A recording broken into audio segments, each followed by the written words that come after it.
바랍니다. 우리 오늘 함께 또 묵상할 말씀은 사도행전 6장입니다. 사도행전 6장 1절에서 7절까지 말씀 같이 보겠습니다. 사도행전 강해를 계속해서 이어가겠습니다. 사도행전 6장 1절에서 7절까지 말씀 찾아서 우리 함께 묵상하는 마음으로 한 절씩 교독하여 하나님 말씀 받들어 읽겠습니다. 신약 성경 제가 가지고 있는 성경으로는 196페이지가 됩니다. 사도행전 6장부터 1절에서 7절까지입니다. 제가 먼저 읽겠습니다. 그때 제자가 더 많아졌는데 헬라파 유대인들이 자기의 과부들이 매일의 구제에 빠짐으로 히브리파 사람을 원망하니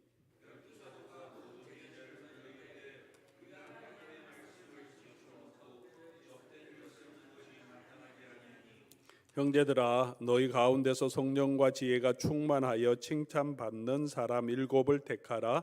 우리가 이 일을 그들에게 맡기고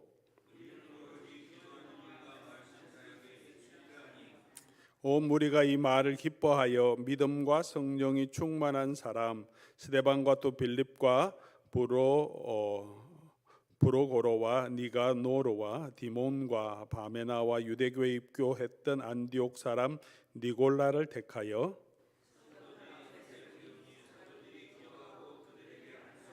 같이 읽겠습니다. 하나님의 말씀이 점점 왕성하여 예루살렘에 있는 제자의 수가 더 심히 많아지고 허다한 제사장의 무리도 이 도에 복종하니라.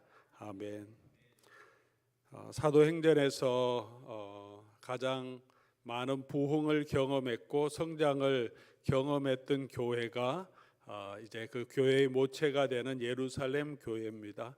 오늘 6장까지 예루살렘 교회의 성장을 기록해 주고 있는데 그렇게 복음의 능력이 나타났고 사도들이 목회를 하고 있었고 12사도가 말씀을 배우기를 힘썼고 성령의 많은 능력과 기적과 표적도 나타났고 함께 교제했고 서로 가지고 있는 것들을 함께 나누면서 섬기는 사랑의 공동체였고 그래서 많은 사람들이 우리 믿는 사람들이 더해지는 아주 성장하는 교회였습니다. 5,000명, 3,000명이 믿는 사람이 더해지는 그런 능력이 나타나는 교회였습니다. 그러나 이 예루살렘 공동체에도 문제가 없지 않았다는 것을 오늘 본문은 우리에게 보여줍니다. 외부적인 위협도 있었습니다. 그 위협에 사도들이 당당하게 맞섰고 그리고 교회가 더 한 마음으로 이런 위협에도 불구하고 복음을 전할 수 있도록 하나님의 도우심을 구했고 성령의 충만함을 받았지만 외부적인 문제만이 아니라 내적으로 교회 안의 문제가 다시 일어납니다.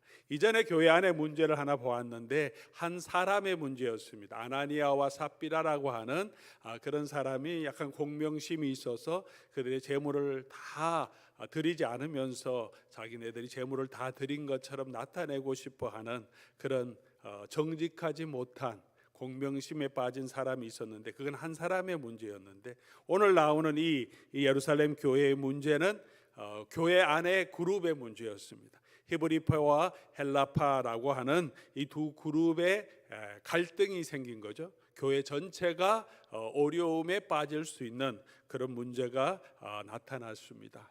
예루살렘 교회도 이런 문제가 있었습니다. 사도들이 목회하는 그곳에도 문제가 있습니다. 문제 없는 교회는 없다는 것을 먼저 우리가 이 말씀을 통하여서 볼 수 있습니다. 1절에 보니까 그때 제자가 더 많아졌는데 이 문제의 원인은 사람이 실수하고 또 구제하는데 명단이 빠지기도 했지만 문제의 원인은 교회 수가 많이 늘어났기 때문에 라고 기록하고 있습니다. 사람이 너무 많아지다 보니까 그 사람들 중에서 과부들을 이렇게 돌보고 구제하는 것을 챙겨야 하는데 5,000명, 3,000명이 마구 들어오고 특별히 이제 예루살렘 교회는 오늘 본문 보니까 히브리파 그리고 헬라파 이렇게 두 가지 그룹이 나오는데 히브리파는 히브리 말 아마 그 당시에 그 팔레스틴 지방에서 통용으로 썼던 아람어와 훨씬 가까운 그런 히브리 말을 하는 사람들이 히브리파 사람들이라고 했고 헬라파는 이 헬라 말에 더 익숙한 사람들, 그래서 회당도 헬라 말, 그리스 말을 쓰는 회당이 따로 있었고요. 스데반이 설교한 것도 헬라 말을 쓰는 사람, 그리스 말을 하는 사람이 모이는 회당에서 스데반이 설교했고 그곳에서 돌에 맞아 죽었습니다.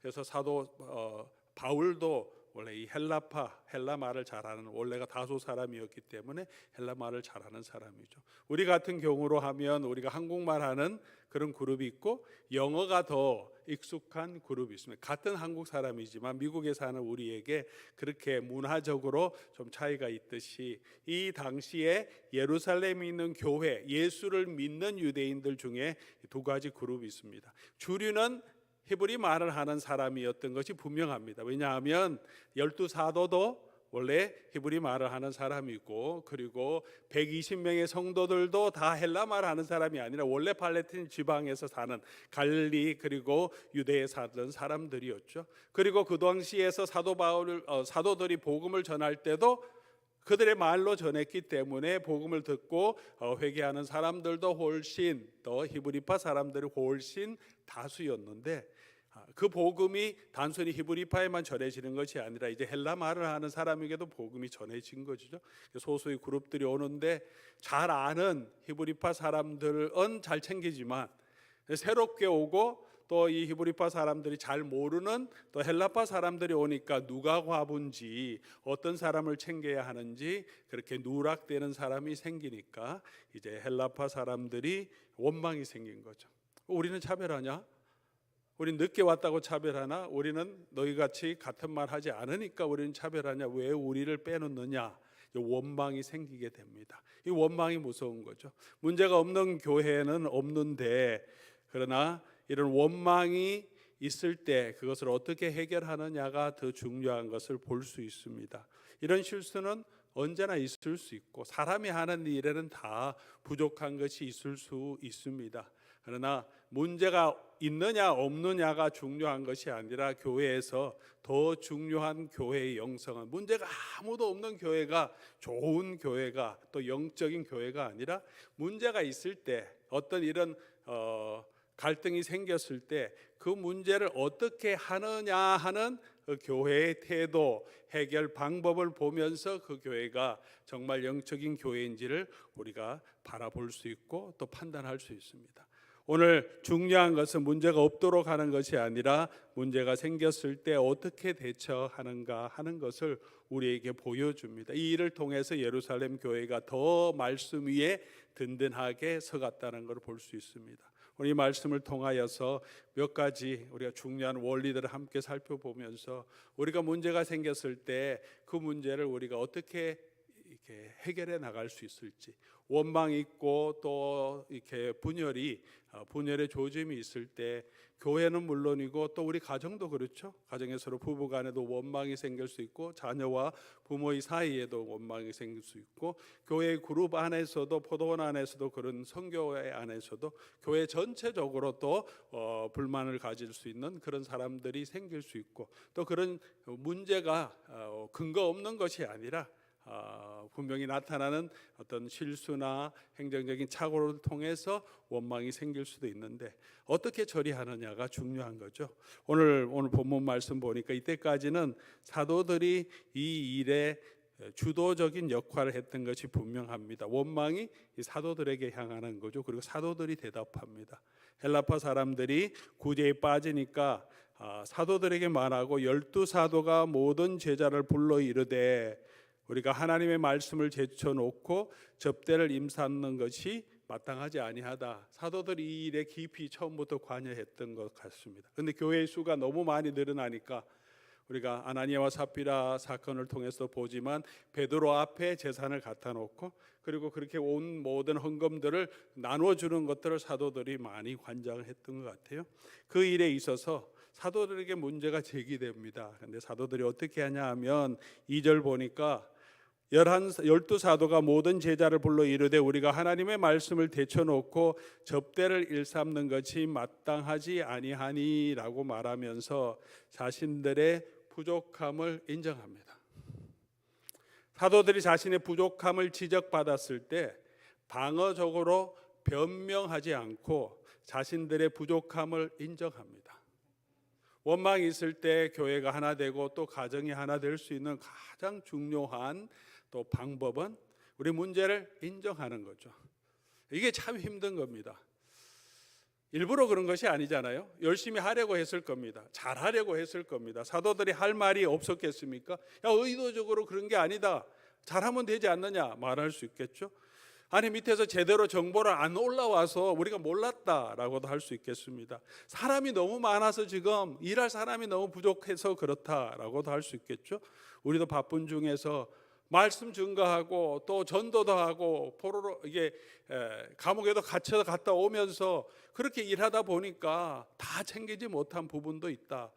그런 원망을 들을 때 그렇게 방어적일 수 있는데 사도들이 먼저 이 잘못을 인정합니다. 이런 실수가 있었다, 우리가 부족했다라고 인정합니다. 어떤 일에 있었든지 우리가 우리의 부족함을 인정하는 것이 가장 먼저 지혜로운 하나님의 사람 또 리더십의 모습이 아닐까 생각합니다. 그리고 그렇게 인정하고 나서는 당면한 문제에 집중하기보다 먼저 우선순위를 점검합니다. 지금 문제가 뭡니까? 이 구제하는 사람 빠지지 않고 잘 주는 게 문제잖아요. 그거 문제를 해결해야 이 다툼이 없어지죠. 히브리파와 헬라파가 갈등이 심해지면 교회의 분열로까지 갈 수 있습니다. 리더십에 큰 훼손이 있을 수 있고 복음 증거에도 큰 위험이 있을 수 있죠. 교회가 이렇게 한참 성장하다가 막 서로 싸우면 누가 예수를 믿겠다고 다시 오겠습니까? 엄청난 위기고, 그래서 당면한 문제를 해결하는 데 모든 역량을 집중할 수 있는데 이거 어떻게 빠지지 않고 잘할 수 있을까? 행정 시스템을 바꾸고 잘할 수 있도록 더 시간을 투자해서 과부들이 빠지지 않도록 그렇게 노력하는 데 집중할 수 있는데, 사도들이 먼저 한 것은 문제가 생겼을 때 뭐가 더 중요한지를 우선순위를 점검합니다. 그냥 당면한 긴급한 문제를 가지고 그것을 해결하려고 먼저 집중하지 않고 문제의 뭐가 중요한지 뭐가 덜 중요한지 그렇게 우선순위를 먼저 점검합니다. 우리의 삶에도 그렇죠. 위급한 일은 항상 있습니다. 교회도 그렇습니다. 위급한 일이 항상 있고 문제가 터지면 그 문제를 또 해결하고 이 문제가 터지면 또 이 문제를 해결하는데 우리의 마음이 갈 수 있는데, 그런 일이 있을 때 사도들은 지금 뭐가 더 중요하냐, 우리가 해야 되는 일에 뭐가 더 중요하냐, 이런 공격을 받았으니까 내가 더 세심히 살펴서 밤을 잠을 안 자고 노력해서라도 이 과부들을 다 도와주겠다, 잘 도와줘야 되겠다, 이렇게도 할 수 있지만 그렇게 하지 않고 그들이 해야 할 가장 중요한 일이 무엇인지, 그리고 또 중요하지 않은 일이 무엇인지를 분별합니다. 우리에게도 그런 분별력이 필요하죠. 우리의 잘못도 부족함도 인정하는 마음도 필요하고, 급한 일 또 이런 분별이 이런 어려움이 있을 때 뭐가 중요하고 뭐에 집중하고 무엇을 내가 또 내려놓을 수 있는지를 분석하는 것이 중요합니다. 그런 지혜를 우리가 배워볼 수 있고요. 그것이 사도들의 영성이죠. 우리가 하나님의 말씀을 제쳐놓고 접대라고 한 것은 이제 구제하는 그 일에 집중하는 것은 마땅하지 않다. 우리가 더 집중해야 될 것은 하나님께서 주신 복음의 말씀을 가르치고 그리고 기도하는 일인데, 우리가 이 일에 매달리고 이것을 더 잘하려고 하다 보면 더 중요한 일을 놓치게 되겠다. 그래서 먼저 자기의 우선순위를 점검한 다음에, 그리고 중요하지 않은 문제들, 자기네가 집중하지 않아도 되는 문제들은 다른 사람들에게 그 일을 위임합니다. 맡깁니다. 특별히 이 일을 제기한 이 헬라파 사람들에게 이 일을 어떻게 해결할지 그 사람들을 리더십에 초청하면서 문제 해결에 함께 참여하도록 초청합니다. 그것이 사도들의 영성이죠. 형제들아, 너희 가운데서 성령과 지혜가 충만하여 칭찬받는 사람 7을 택하라. 너희가 이런 어려움이 있고 또 원망이 있으니까 그럼 어떻게 하면 좋겠느냐? 너희가 한번 좋은 해결책을 내봐라. 너희 중에서 같이 해결책을 내봐라 하면서 원망하는 그 사람들을 오히려 리더십에 함께 초청하면서 문제 해결에 함께 참여하도록 초청합니다. 우리가 교회 문제를 또 우리 가정의 문제를 또 개인적으로 이렇게 나눠지며 문제를 해결할 때 지혜로운 것은 같이 해결하는 거죠. 잘못을 인정하고 우선순위를 정하고 내가 해야 되는 가장 중요한 것이 뭔지를 분별한 후에는 그렇지 않은 문제들은 어떻게 해결할지 함께 그 일을 논의합니다. 1절의 주 단어는 헬라파 유대인들이 원망을 제기했는데 그러면 형제들하고 사도들이 말한 것은 헬라파 유대인들이죠. 불평과 원망을 하는 사람들도 또 불만이 있으니까 잘못된 것이 있으니까 지적하죠. 지적만 하는 것은 지혜로운 것이 아니고 교회를 세워가는 것이 아니죠. 지적하고 원망이 있다면 그 문제를 해결하는데도 같이 참여해야 정말 교회를 바로 세워가는 거죠. 우리 교회 리더십도 우리가 실수할 수 있죠. 잘못할 수도 있는데 리더십 부족한 것도 인정해야 되고 또 제가 리더고 또 교회 장로님들이 계시다면 우리가 해야 할 집중해야 될 것은 우리가 감당하지만 또 중요하지 않은 것들은 교회 성도들 중에서 함께 할 수 있는 사람을 같이 세워서 그 일을 같이 해야 되고 특별히 오늘 본문 말씀에 나오는 또 중요한 또 원리가 그 일을 제기했던 원망과 불평이 있었던 사람들도 그들에게 묻고 그들 중에서 7사람을 택하라고 초청하는 것처럼 그들도 이 해결책에 함께 동참하도록 요구하고 기꺼이 그렇게 함으로 교회가 가지고 있던 문제가 원만하게 아주 조화롭게 잘 해결되었다는 것입니다. 원망을 그냥 원망의 목적으로 불만만 제기하는 것은 결코 교회를 세워가는 일이 아닙니다. 문제를 봤다면 그 문제를 함께 인식하고 또 리더십이 그 문제를 함께 해결하게 하기로 노력한다면 함께 참여해서 그 문제를 어떻게 해결하는 것이 가장 좋을지 우리가 그 문제를 해결하여 교회를 세워가는데 마음을 열어야 합니다.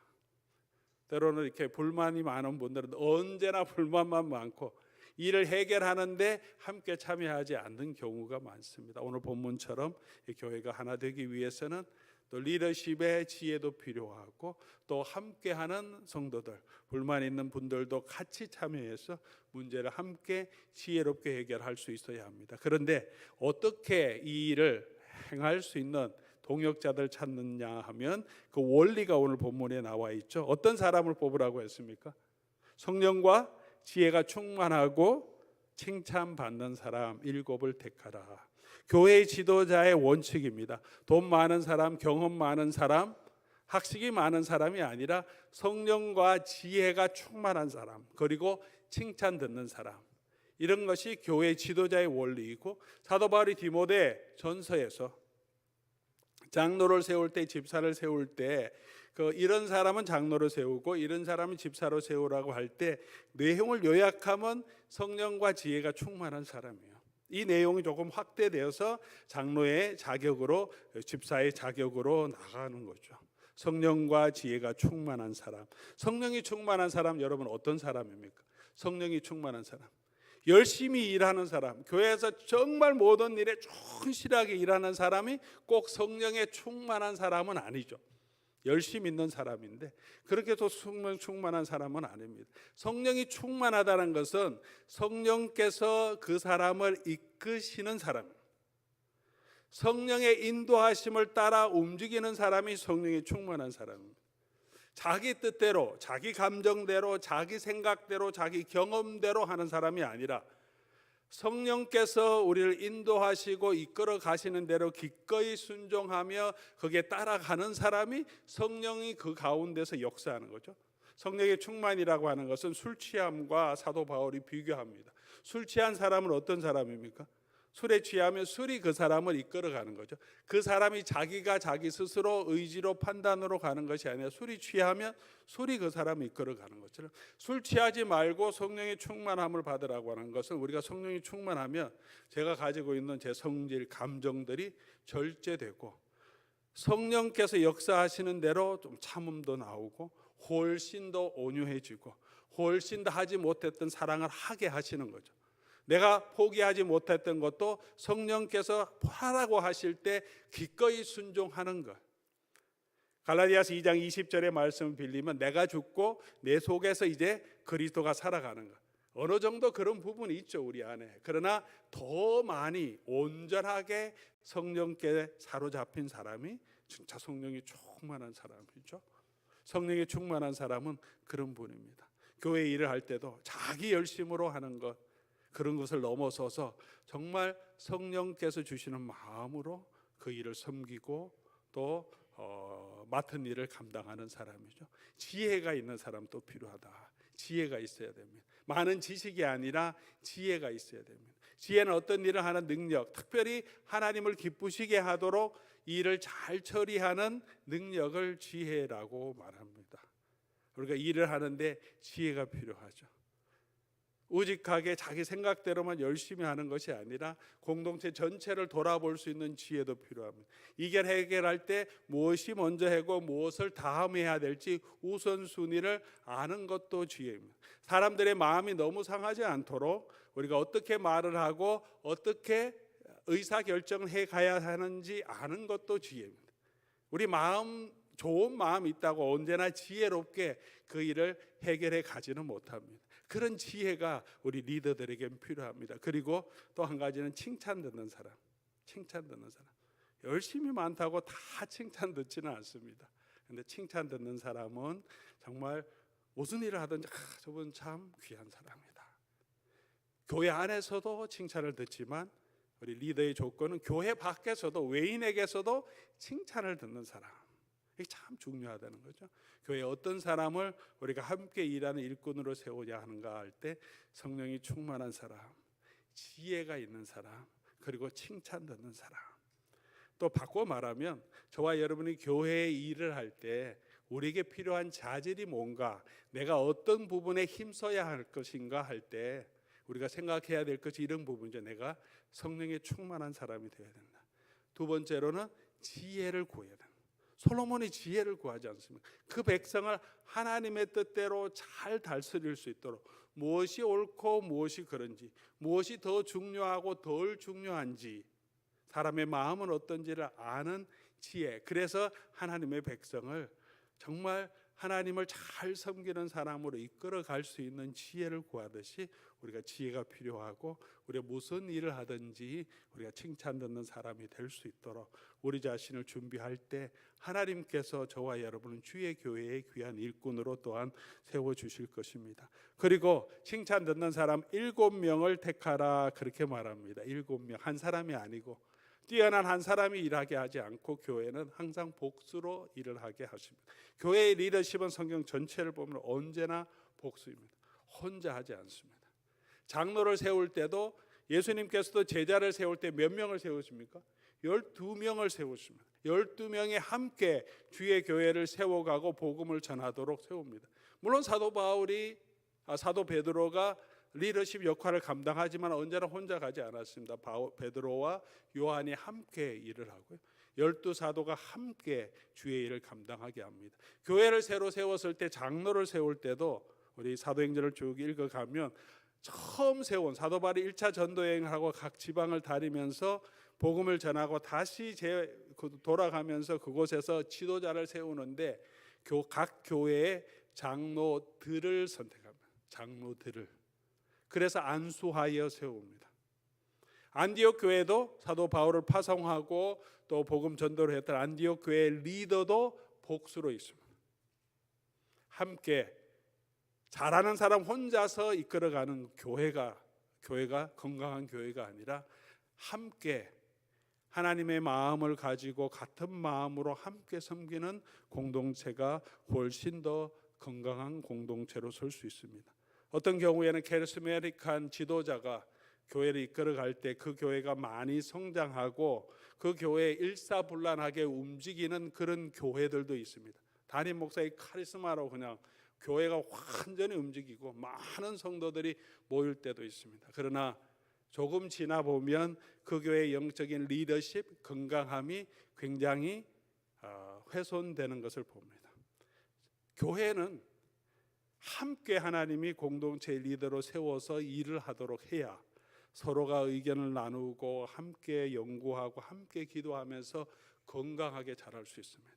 아무리 뛰어난 개인이라도 절대적인 권력을 가지고 있으면 부패할 수밖에 없고 자기 욕심대로 할 수밖에 없습니다. 우리 교회에도 건강한 리더들이 같이 주의 교회를 함께 섬기고 함께 상의하고 함께 할 수 있는 구조가 되어 있어야 되고, 그렇게 할 때 교회가 훨씬 더 건강하게 자랍니다. 7명을 세우라. 그래서 7명이 같이 일을 돌보도록, 뛰어난 개인 혼자서 구제하는 일을 다 할 수도 있겠지만 7명이 협력해서 할 수 있도록 그렇게 교회 리더십을 세우게 하십니다.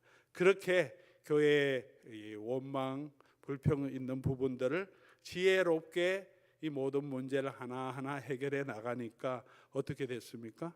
그렇게 하니까 하나님의 말씀이 점점 왕성하여 예루살렘에 있는 제자의 수가 더 심히 많아지고 허다한 제사장의 무리도 이 도에 복종하니라. 그렇게 기록하고 있습니다. 문제 없는 교회는 없습니다. 문제가 중요한 것이 아니라 문제가 있을 때 우리가 그 문제를 대하고 해결하는 방법이, 거기에서 교회의 영성이 드러난다는 것을 우리가 다시 한번 기억하고, 가정에도 마찬가지죠. 부부간에도 마찬가지입니다. 문제 없는 부부도 없고 문제 없는 가정도 없습니다. 그러나 어려움이 있을 때, 때로는 실수를 했을 때 그것을 어떤 자세로 우리가 그것을 회복하고 다시 세워가느냐, 거기에서 하나님의 뜻대로 지혜롭게 행하는 우리 마음이 필요하다는 것을 다시 한번 오늘 본문을 통해서 보면서, 먼저 실수를 인정하는 리더의 마음이 필요하고, 아버지의 마음이 필요하고, 부모의 마음이 필요하고, 그리고 그 문제를 함께 해결할 수 있도록 공동체와 같이 그 문제를 이해하고, 또 우리가 뭐가 중요한지 뭐가 덜 중요한지 우선순위를 잘 분별하는 것도 중요하고, 그리고 이 모든 일에 있어서 함께 이끌어갈 교회의 리더들은 성령과 지혜가 충만하고 칭찬 들을 수 있는 그런 사람으로 하나님 앞에 서서, 그런 교회들이, 그런 성도들이, 그런 또 리더들이 함께 모여서 주의 일을 이루어 갈 때 교회가 말씀 위에 든든하게 서가는 것을 보게 됩니다. 저희 교회도 그렇게 건강한 공동체가 될 수 있도록 우리 교회 리더들이, 저와 우리 사역자들이 이 교회 문제에 있어서 지혜롭게 함께 상의하고 하나님의 나라를 위해 세워갈 수 있도록, 우리 교회 장로님들, 세워준 장로님들이 우리가 같이 당회를 하면서 우리의 부족함도 솔직하게 인정하고 하나님의 지혜를 구하면서 무엇이 가장 중요하고 무엇이 좀 덜 중요하는지 우선순위를 분명하게 분별하고, 일을 처리하는데도 지혜롭게 협력해서 하나님의 지혜를 구하며 그렇게 해갈 수 있도록 우리 각자가 노력해야 되겠고, 여러분께서도 그런 교회가 될 수 있도록 많이 기도해 주시면 좋겠습니다. 그리고 교회에 그렇게 세워가는 좋은 일꾼들을 여러분께서 많이 세워서 칭찬 들을 만하고 지혜로운 사람들을 우리가 격려하고 또 일꾼으로 세워서, 또 내가 또 그런 일꾼이 될 수 있도록 준비해서 함께 주의 교회를 세워갈 때 이 교회가 오늘 본문 7절에 있는 것처럼 말씀이 점점 흥왕하여 힘을 얻고 제자의 수가 더 많아지고 제사장의 무리도 이도에 복종하는 것처럼 그런 놀라운 능력이 오늘 이 시대에도 분명하게 나타날 줄 믿습니다. 세상이 더 악해서 복음의 능력이 없는 것이 아니라 우리가 복음에 헌신되고 정말 더 복음적이지 못해서 말씀의 능력이 나타나지 않는 것이, 세상이 악해서 말씀의 능력이 나타나지 않고 교회의 능력이 나타나지 않는 것은 아닙니다. 교회가 교회되고 성도가 더 성도되고 정말 교회 공동체가 성령이 충만하게 하나님이 주관하시는 대로 주의 뜻이 저와 여러분의 삶에 임하도록, 그렇게 주의 뜻에 리더들이 복종하고 교회가 함께 참여할 때 교회는 그 갈등의 문제도 해결하고 더 믿음 위에, 또 말씀 위에 든든하게 서서 우리 교회도 점점 더 믿는 자의 수가 늘어나게 주께서 이 시대에 사용해 주실 줄 믿습니다. 그런 리더로, 그런 교회로 설 수 있도록 함께 기도해 나가는 저와 여러분 될 수 있기를 바랍니다.